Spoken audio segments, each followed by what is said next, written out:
என்னன்பான இனிய உறவுகளே, கதிர் ராஜி ரொம்ப பிடிச்சி போச்சுன்னு சொல்லிட்டாங்க. அவங்களுக்குள்ள மனசு ஒத்தி போயிடுது. ரொம்ப சந்தோஷப்படுறாங்க. டீ வாங்கி கொடுக்குறாரு. ராஜியும் அழகாக அப்படியே ரசித்து ரசித்து பார்க்குது. என்ன ஒரு மாதிரியாக பார்க்குற? இல்லை, எனக்கு ரொம்ப சந்தோஷமாக நான் சொல்லிட்டேன். அதனால் நீ என்ன சொன்னாலும் திட்டுனாலும் நான் இனிமேல் வருத்தப்பட மாட்டேன். நீ என்ன வேணாலும் திட்டிக்கோ அப்படிங்கிறாங்க.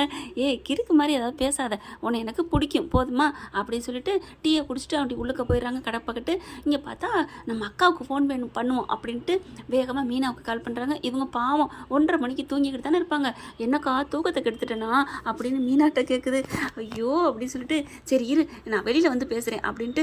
ஏன்னா செந்தில் ஊங்குறாரு. ஐயோ கொரட்டை சத்தம் கேட்குது அப்படின்ட்டு வெளியில் போகலான்னு போகிறாங்களா. மீனா மீனா இங்கே நின்று பேசு, எங்கே போகிற, நீங்கள் இருங்க அப்படின்னு சொல்லிட்டு வெளியில் கதவை அப்படி சும்மா தான் சாத்துறாங்க. ஆனால் தாப்பா போட்டுருது. வெளியில் போயிட்டு பேசிகிட்டு இருக்காங்க. என்ன ராஜி என்ன அப்படின்னு கேட்க உடனே ராஜி இருந்துட்டு அக்கா நீங்கள் ஆசைப்பட்டது இன்றைக்கி நடந்துருச்சு. நான் என்ன ஆசைப்பட்டேன்? இல்லை கதிர் மனசில் என்ன இருக்குன்னு தெரிஞ்சுக்கணும்னு ஆசைப்பட்டீங்கல்ல. யார்?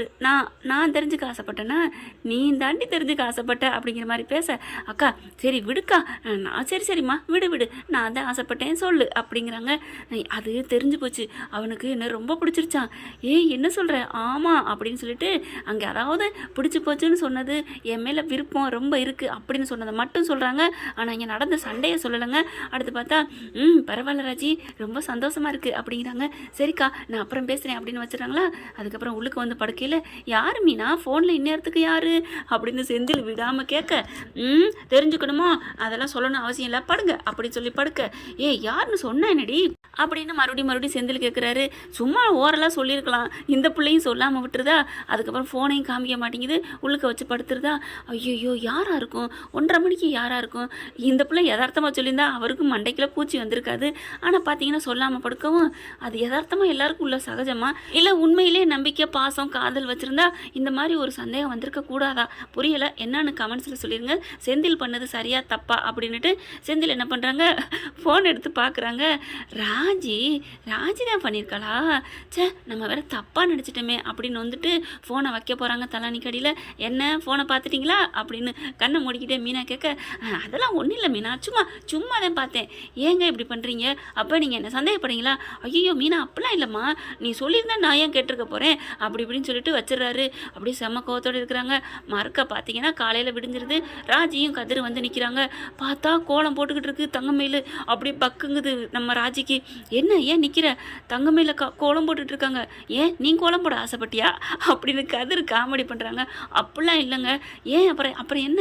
இல்லை என்ன ஏதுன்னு கேட்பாங்களே, கேட்டால் சொல்லு. இல்லைங்க சொல்ல போகிறீங்களா? நீ சொல்ல நினைக்கிறீங்க? இல்லை நான் சொல்ல நினைக்கல.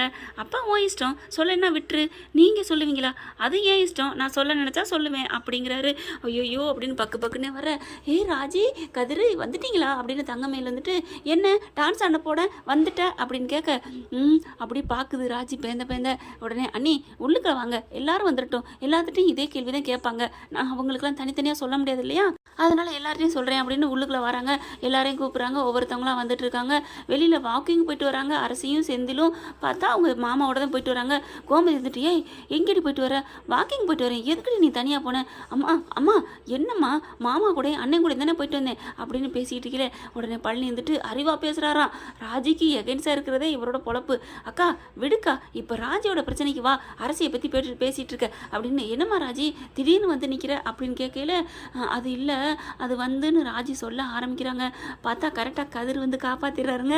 அங்கே வெளியில் சும்மா லொல்லாக்கி ராஜியை வெறுப்பேற்றுனது. ஆனால் என்ன பண்ணுறாங்க, அதெல்லாம் ஒன்றும் இல்லைம்மா, அங்கே போனதுக்கப்புறம் அவள் மனசு போட்டு அடிச்சுக்கிட்டு இருந்திருக்கு.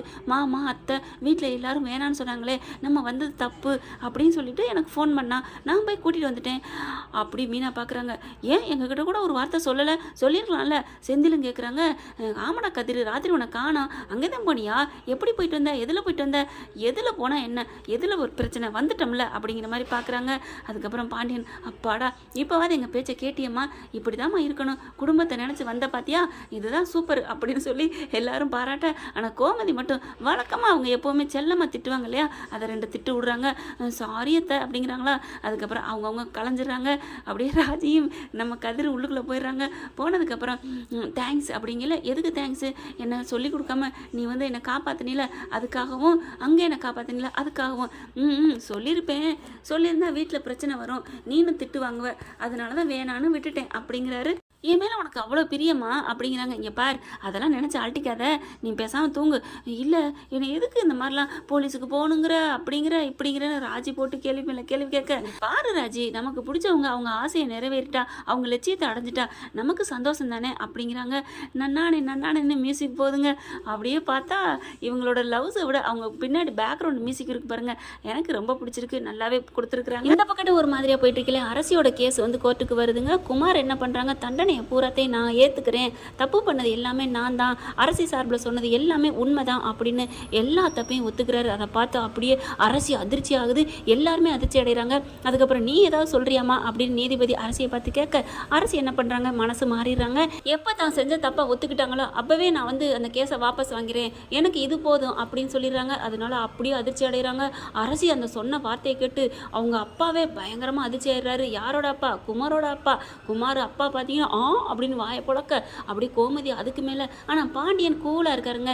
எனக்கு என்னமோ பாண்டியன் தான், அவன் வந்து திருந்திட்டா வாபஸ் வாங்கிக்கோ அப்படின்னு சொல்லி அனுப்புனாரா, இல்லை அரசியே பாவம் குமார் எல்லா தப்பையும் ஏற்றுக்கிட்டான் ஒத்துக்கிட்டான் அப்படின்னு மனசு மாதிரி வந்து இந்த மாதிரி கேஸை வாபஸ் வாங்குறாங்களா அப்படிங்கிறது தெரியல, பொறுத்துன்னு தான் பார்க்கணும். எல்லாரும் வீட்டுக்கு வர்றாங்க. வந்தால் அப்படியே குமார் வீட்டு சைடில் எல்லாரும் நன்றி சொல்கிறாங்க, கையெடுத்து ரொம்ப நன்றிமா அப்படின்ட்டு.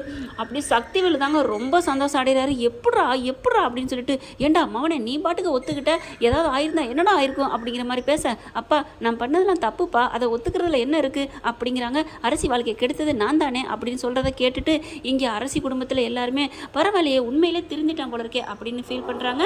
ஓகே ஃப்ரெண்ட்ஸ், பார்க்கலாம் என்ன நடக்க போகுதுன்னு. இந்த பதிவு உங்களுக்கு பிடிச்சிருந்துச்சுன்னா உங்கள் பொண்ணான கையால் ஒரு லைக்கை போட்டு சப்ஸ்கிரைப் பண்ணிடுங்க. Thank you friends.